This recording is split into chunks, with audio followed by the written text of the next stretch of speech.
اعوذ باللہ من الشیطان الرجیم بسم اللہ الرحمن الرحیم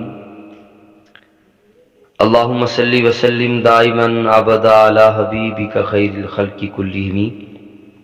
آج ہم اس ویڈیو کے اندر بیت المقدس کی تاریخ کے بارے میں پڑھیں گے کہ ان کو جنات نے کس طرح اور کتنے عرصے میں بنایا۔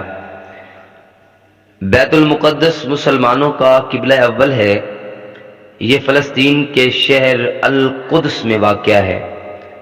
بعض نے اس شہر کو بھی بیت المقدس کہا ہے۔ اس میں کوئی شک نہیں کہ بیت المقدس یہودیوں، عیسائیوں اور مسلمانوں تینوں کی ریلیجن کے لیے مقدس مقام کی حیثیت رکھتا ہے۔ حکیم الامت مفتی احمد یار خان نعیمی لکھتے ہیں، چونکہ اس زمین میں انبیاء کرام علیہ السلام کے مزارات بہت ہیں، اس لیے اسے قدس کہا جاتا ہے۔ حضرت سیدنا سلیمان علی نبینا علیہ السلام کا مزار مبارک اور عالم اسلام کی مشہور مسجد اقصی بھی اسی شہر میں موجود ہے۔ رہی بات اس کا سنگ بنیاد کب رکھا گیا، تو آئیے جانتے ہیں اس ویڈیو کے اندر۔ کعبۃ اللہ یعنی اللہ تبارک و تعالی کے گھر خانہ کعبہ کی بنیاد ڈالنے کے 40 سال بعد سیدنا آدم علی نبینا علیہ السلام یا ان کی اولاد میں سے کسی نے اس کی بنیاد ڈالی۔ پھر اس کی تعمیر سام بن نوح نے کی۔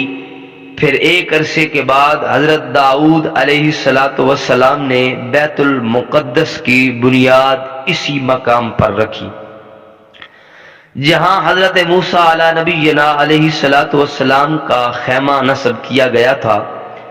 اس عمارت کے پورا ہونے سے قبل سیدنا داؤد علیہ السلام کا دنیا چھوڑنے کا وقت قریب آ گیا، تو آپ علیہ السلام نے اپنے بیٹے حضرت سلیمان علی نبینا علیہ السلام کو اس کو مکمل کرنے کی وصیت فرمائی۔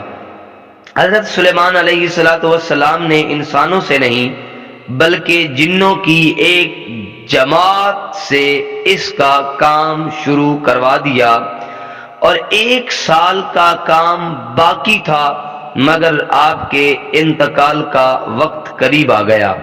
حضرت سلیمان علی نبینا علیہ السلام نے غسل فرمایا، اچھا اور نیا لباس پہنا، خوشبو لگائی اور اس انداز سے باہر نکلے کہ آپ اپنے عصا مبارک کی ٹیک لگا کر کھڑے ہو گئے، اور اسی ہی دوران ملک الموت نے آ کر سیدنا سلیمان علی نبینا علیہ السلام کی روح مبارک قبض کی۔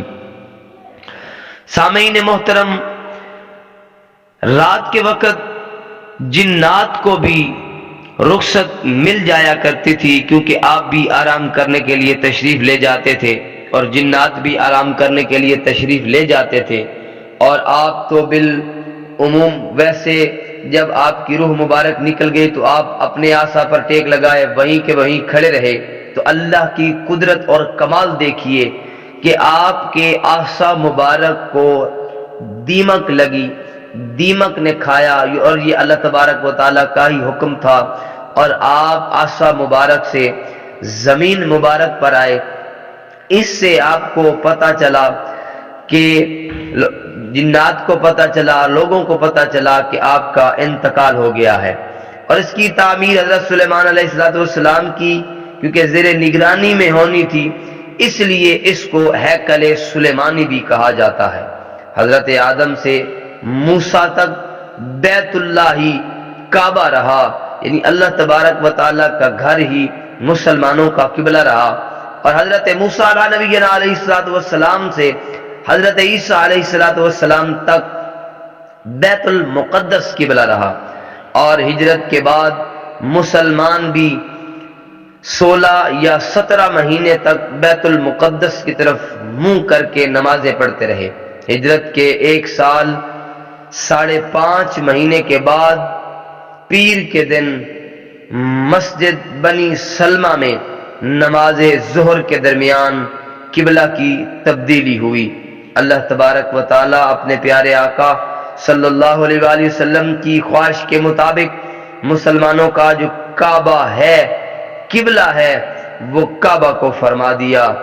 رب مسلمانوں کو کعبہ کی طرف منہ کر کے نماز پڑھنے کا حکم مل گیا، اور اب مسلمان خانہ کعبہ کی طرف منہ کر کے نماز پڑھنے لگے، اور اس مقام پر آج بھی مسجد قبلتین موجود ہے۔